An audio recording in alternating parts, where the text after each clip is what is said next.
I'm Liyana Hassanel and Nightline begins now. The headlines. Government approves 1 billion ringgit allocation to upgrade CIQS posts in Sarawak and Sabah.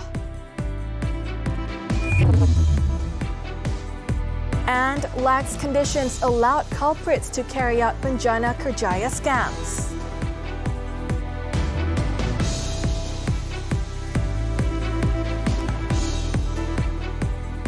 Good morning. The Finance Ministry has given preliminary approval for an additional allocation of 1 billion ringgit for the commencement of work to upgrade the infrastructure and increase the capability of the Customs, Immigration, Quarantine and Security CIQS complex at Sarawak and Sabah borders. Prime Minister Datuk Seri Anwar Ibrahim said the approval was given following his recent discussion with Indonesian President Joko Widodo regarding the relocation of its capital to Nusantara, Kalimantan, which shares a border with the two states. Kita telah putuskan untuk memberi peruntukan tambahan bagi penyediaan custom, CIQ, sempadan dari segi keselamatan dan meningkatkan upaya kedua-duanya. Custom,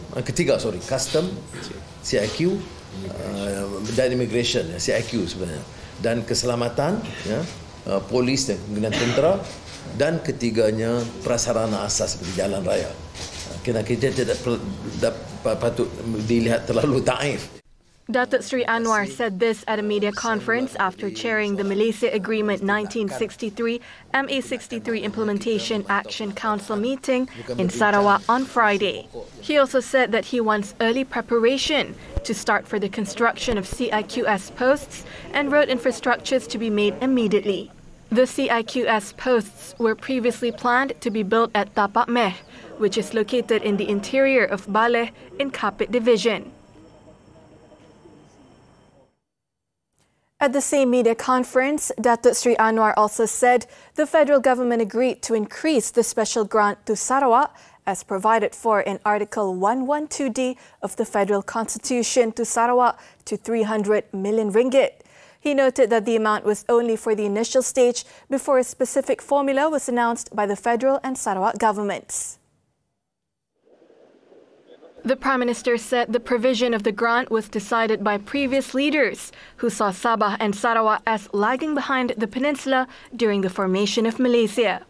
He, however, said that as the Finance Minister, the previous sum of 16 million ringgit was unfair to Sarawak. Tapi peringkat awal ini kita beri sekitar dari 16 juta itu naik sekitar 300 juta ringgit sebagai suatu sumbangan, tetapi ini tertakluk kepada formula tetapkan. Apa kebijaksanaan formula? Mana jangan kita terikat dengan 300 juta itu. 300 juta itu kerana kedudukan keuangan yang terbatas dan harus diperinci, terus saya sebut dicerakin supaya formula itu boleh diterima pakai. The federal government would also raise the amount of special grant to 260 million ringgit for Sabah, using the same formula implemented for Sarawak. Meanwhile, Datuk Seri Anwar also announced the appointment of a Sarawak government representative to the Inland Revenue Board, LHDN, effective immediately. He said the request from the state government had been submitted long ago, but had not been approved by previous federal administrations.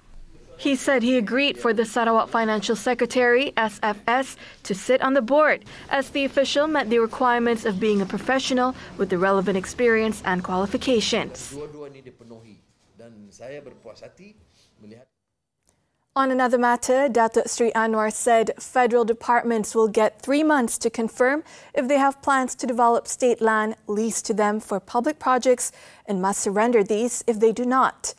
He stressed that it is unjustified for the departments to keep possession of the state land if they do not have any plans to build public projects such as schools, hospitals and clinics. Sejak 70-an, selepas terbentuknya Malaysia, kerajaan persekutuan melalui pendidikan, kesihatan dalam negeri itu mengambil tanah yang diserahkan dengan kos yang sangat rendah kerana ini tanah untuk kepentingan awam. Tetapi dilihat daripada 7 bulan atau 8 bulan ada tanah-tanah yang tidak dilaksanakan projek itu.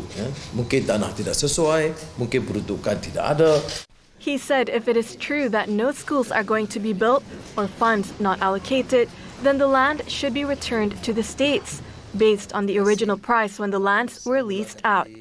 He added the Finance Ministry will decide on the price of the land, but said it would not be justified to seek the present market price. The Prime Minister also revealed that Deputy Prime Minister Datuk Sri Fadilah Yusof, who is also the chairman of the MA63 Technical Committee, will call for a meeting in the land issue and will report to him as well as Tan Sri Abang Johari and Sabah Chief Minister Datuk Sri Haji Jinur on the matter. Datuk Sri Anwar also announced that bonuses given by state governments to all civil servants in all states will no longer be taxed. He said the matter had previously been brought up during discussions with Sarawak Premier Tan Sri Abang Johari Tun Openg regarding civil servants in the state. But after looking through this matter, the Prime Minister said he had decided that it should be implemented nationwide. Tapi saya fikir menurut Sabah, jadi bonus itu tidak tinggi. Jadi oleh itu bonus akan dikecualikan dari cukai. Dan ini terpakai atas usul Premier itu akan terpakai untuk semua pegawai Perkhidmatan Awam di semua negeri. Jadi walaupun dicadangkan untuk Sarawak, tapi ini terpakai untuk semua pejabat awam di negara kita. In his Chinese New Year message posted on his Facebook, Datuk Sri Anwar has called on Malaysians to continue empowering one another in the spirit of unity. He said it was important for the people of various races and ethnicities in the country to be empowered in line with the country's standing and position of being independent and mature. The Prime Minister also reminded Malaysians not to back down and admit defeat, but instead rise together in the spirit of unity.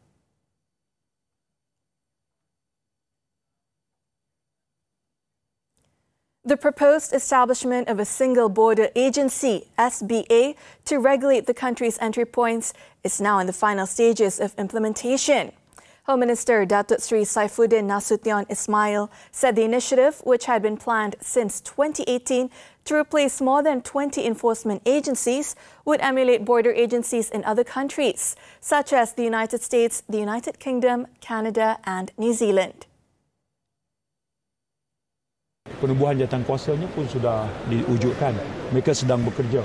Yang saya berkongsi media sekarang ini adalah mereka sudah pun berada pada fasa-fasa akhir ke arah itu. Istilah single border itu memberikan konotasi bahawa kita ke arah mempunyai satu agensi tunggal yang berkuasa ke atas sempadan. Kan? Tapi of course kita ada beberapa akta kawaselia, agensi-agensi berkenaan. He said this after chairing the coordinating committee meeting for handling congestion at the Johor Causeway at the Sultan Iskandar Building, BSI, on Friday. On July 30th, 2021, the Cabinet decided to establish an SBA to control the country's entry points, following the issue of congestion at the Johor Causeway. The SBA will be tasked to screen people, inspect goods and cargo, implement quarantine orders, and inspect plants and animals as well as food, carry out wildlife-related inspections and private and commercial vehicles inspections, conduct health checks for disease control and security enforcement. On the congestion at the Malaysia-Singapore border, Datuk Sri Saifuddin said the e-gates at the Customs, Immigration and Quarantine Complex at BSI and the Sultan Abu Bakar Complex at Iskandar Putri had been opened for non-citizens beginning Friday. Previously, the e-gates were only limited to Malaysian passport holders, adding that the move would benefit between 30,000 and 50,000 Singaporeans who visit Johor for social purposes. 20 more e-gates would be opened at BSI to add to the existing 20 gantries placed at the entry and exit routes. Meanwhile, Datuk Sri Saifuddin has confirmed that a Bangladeshi boy discovered inside a shipping container at the Westport area of Port Klang on Tuesday was not a victim of human trafficking. The minister said that there was no evidence to suggest the involvement of human trafficking syndicates in the incident. Dan dia satu-satunya yang ditemui lah. Ya. Jadi laporan polis dibuat, disiasat, dia kemudian dibawa ke pemeriksaan kesihatan. Kebetulan dia demam, dia tak berapa sihat. Dan kemudiannya proses untuk dia dihantar pulang itu dia buat mengikut saluran undang-undang lah. Kita tak buat kesimpulan kepada aspek pemandangan manusia lagi kerana siasatan awal mendapati dia orang kata apa, dia masuk, kemudian dia tertidur, tiba-tiba dia sampai ke sini. Datuk Sri Saifuddin said the boy was alone inside the container and has been sent for a medical examination, during which he was also treated for a fever. He is currently receiving treatment at Tengku Ampuan Rahimah Hospital in Klang under humanitarian grounds. The boy is believed to have entered the container without authorization when the ship was docked in Chittagong, Bangladesh. It was understood that the boy will be brought back to Chittagong on Saturday aboard the same cargo vessel that he had arrived in. Lax conditions set by the government had allowed those applying for funds under Penjana Kerjaya to cheat their way into getting hold of the funds. According to Malaysian Anti-Corruption Commission, MACC, some culprits had submitted documents with false information involving workers and training programs to the Social Security Organisation, CIQS, to apply for the funds. MACC's Senior Director of Investigation, Datuk Sri Hishamuddin Hashim, said probes found that individuals named as employees of companies submitting the claims could not be verified, nor could the training programs said to be held be proven. In a statement, he said since July last year, the MACC had carried out ops hire in collaboration with CIQS to look into claims of leakages and abuse of public funds. The ops hire saw 74 individuals arrested and 61 companies investigated. Investigations also found that the amount of money involved in the crime amounted to more than 87.9 million ringgit. As of Thursday, a total of 27 individuals had been charged in Kuala Lumpur, Selangor and Malacca over false claims totaling more than 4.9 million ringgit. In 2020, Penjana Kerjaya, a program under the National Economic Recovery Plan, was launched offering financial incentives of between 600 ringgit and 1,000 ringgit to employers for each employee or apprentice employed for up to 6 months. Meanwhile, 3 individuals were charged in the Ayer Keroh Sessions Court on Friday to charges of submitting false documents for the Penjana Kerjaya 2.0 incentives totaling 136,000 ringgit. All 3 claimed trial to the charge. The first accused, 46-year-old businesswoman Marzila Daud, was alleged to have submitted documents containing false information in the employee verification form for the Employee Recruitment Incentive Program under the name Aina Sweet Home Bakery to claim incentives amounting to 50,000 ringgit, whereas the names of the employees concerned were not employed by the bakery. The offence was allegedly committed at Wisma Perkeso in Ayer Keroh on March 8, 2021. The other accused are Siti Nur Safwah Ahmad, 26, a staff of the Islamic Religious Office, and businessman Nick Farhan Zakiran Mahadi, 30.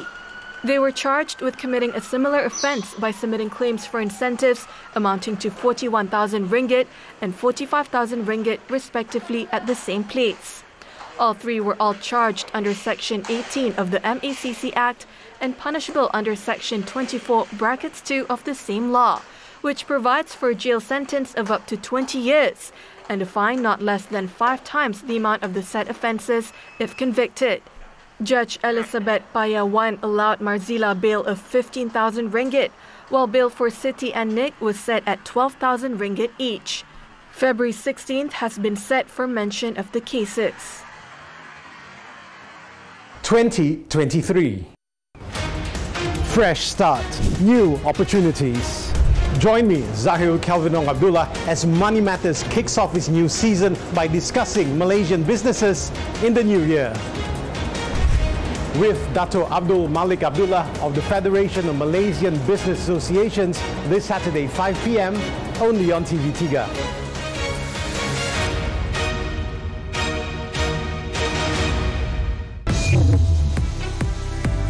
Coming up next, Myanmar military bombing kills 7. Don't go away.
Forces launched airstrikes at a village in the country's central Sagaing region.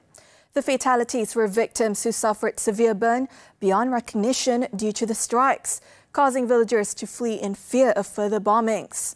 It was believed that military planes dropped bombs on a neighborhood donation ceremony in Motar Lay village of Katha Township late on Wednesday, destroying dozens of houses as well as disrupting communication and power lines in some districts. Myanmar has been in crisis since the army seized power nearly 2 years ago, ending a decade of tentative steps towards democracy, triggering global outrage and prompting domestic opponents to set up guerrilla forces.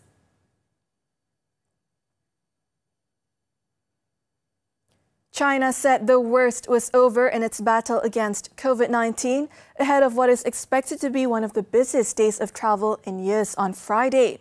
A mass movement of people that has fed fears of a further surge in infections. Vice Premier Sun Chunlan, who oversees China's virus response, said the outbreak was at relatively low level, while health officials said the number of COVID-19 patients in clinics, emergency rooms, and with critical conditions had peaked. However, there are widespread doubts about the country's account of an outbreak that has overwhelmed hospitals and crematoriums since Beijing abandoned strict COVID-19 controls and mass testing last month. The government estimates that more than 2 billion trips are expected to take place across China between January 7th and February 15th.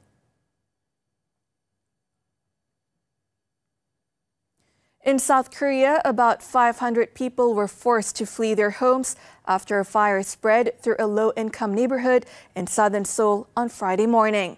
Officials said at least 60 homes in the 1,700 square meter area were destroyed, with about 600 firefighters, police officers, and troops dispatched to contain the blaze. It was reported that the blaze, which erupted at 6:27 a.m. local time in Goryong village, was extinguished by around noon. No casualties have been reported so far.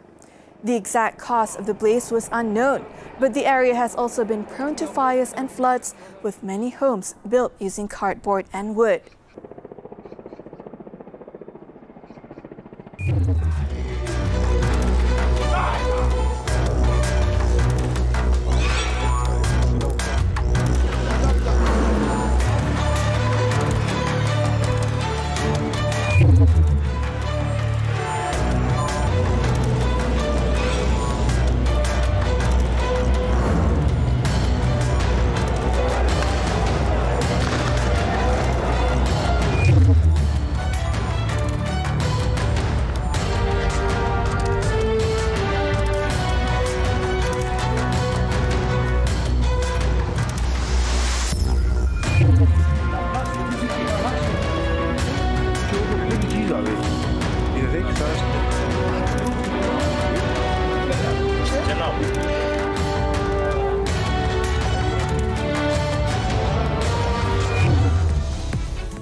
Sports tennis, the 2023 Australian Open. Jannik Sinner had to dig deep to beat Marton Fucsovics as the Italian came back from 2 sets down to rally and win the match on Friday.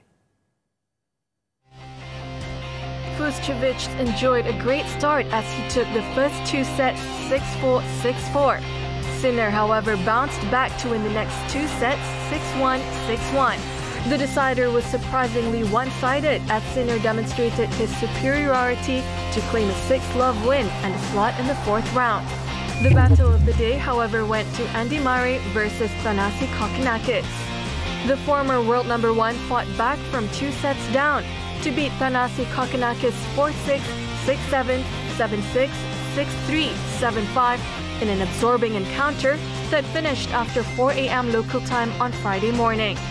The 5-time losing finalist at Melbourne Park, Murray needed just 1 match point to close things down, blasting down a backhand winner before roaring to the crowd to celebrate his victory. He will now face 24th seed Roberto Bautista Agut for a place in the final 16. Also in the 4th round was Stefanos Tsitsipas. The 3-time semi-finalist entered the last 16 in good form after producing a convincing straight sets 6-2, 7-6, 6-3 win over big serving Dutchman Talon Kriegspoor. Victory for Tsitsipas sets up an exciting clash with highly promising Italian Jannik Sinner in the last 16 on Sunday.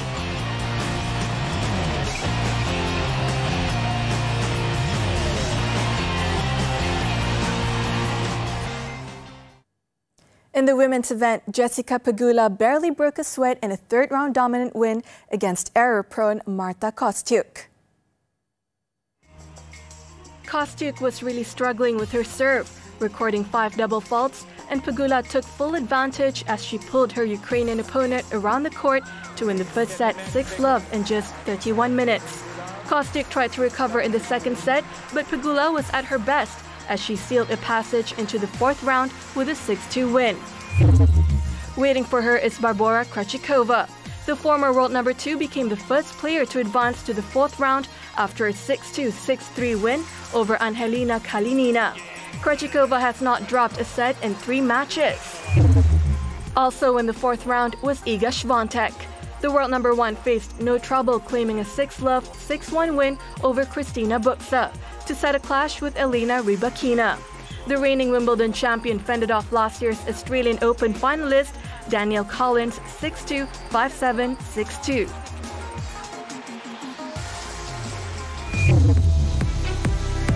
6-2. Senior citizen killed in a home break-in.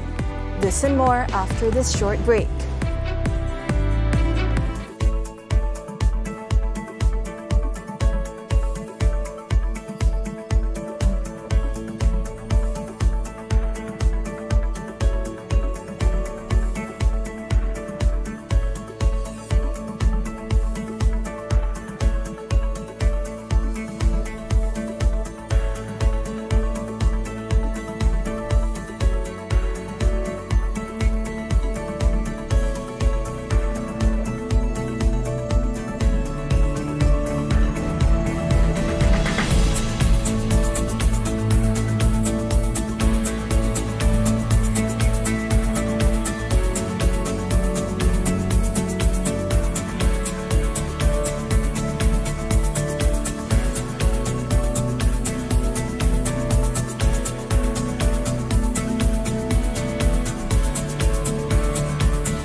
Back. 2 UMNO members have filed a complaint with the Registrar of Societies, ROS, over the additional motion passed at the party's General Assembly last weekend for the top 2 posts not to be contested in the upcoming party elections. Muhammad Aizat Fikri Muhammad Nasir and Muhammad Fikri Firdaus Muhammad Ram, who are Kuala Nerus and Seremban Division members respectively, hope the ROS will be able to determine if there are irregularities in the motion adopted or otherwise. Met by the media after filing the complaint, Aizat claimed that the additional motion moved was invalid and in violation of the party constitution, as well as the regulations of the party's divisional and branch annual general meetings. He said the additional motion was introduced during the proposer's speech on the president's policy speech during the assembly itself, which he claimed violated Article 10 that any motion must be submitted within a certain period. Yang mana pindaan usul tidak di pertandingan ni tidak dibawa pun di peringkat bawahan, di peringkat cawangan, di peringkat bahagian tak dibawa. Dan dia tidak menghantar notis 14 hari tu, tak ada. 14 hari, kalau usul MKT 7 hari, tak ada. Dalam UMNO ni dia ada juga satu clause, you boleh masukkan usul pada hari persidangan. Tapi dengan 2 syarat. Fikri, meanwhile, was of the view that any additional motion should first be brought up at the divisional and branch levels, and this not being done has caused the dispute. He added that the reason they have brought the matter to the regulatory body is for it to scrutinize whether or not there were any irregularities in the motion moved at the recent party assembly. On January 14th, the UMNO General Assembly had approved a motion for the posts of party president and deputy president to remain unchallenged in the coming party election. Party polls are to be held before May 19th, 6 months after the conclusion of the 15th general election. In Malacca, a senior citizen was suspected to have been murdered during a robbery at her house at Kampung Pulai Darat at 2 a.m. on Friday. Police found the body of 91-year-old Misah Mat Amin in the kitchen of the house.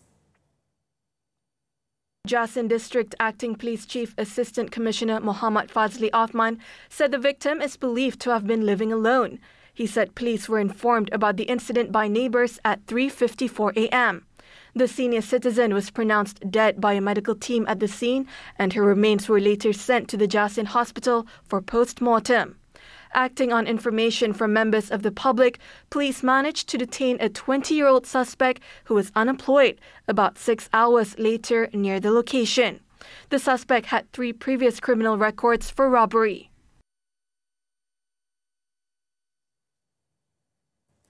In Negeri Sembilan, a trailer burst into flames, killing its driver and a passenger when it went out of control and crashed into the road divider of the North-South Expressway, southbound near the exit to the Seremban Port Dickson Toll Plaza on Friday.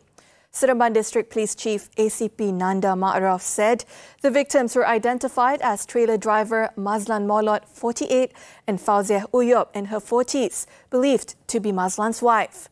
The 9 a.m. crash caused a 6-kilometer traffic congestion on the expressway. It was reported that the trailer was carrying plastic pallets when the incident occurred. The bodies of the 2 victims were sent to the Tuanku Jaafar Seremban Hospital for post-mortem. The probe is being conducted under the Road Transport Act 1987.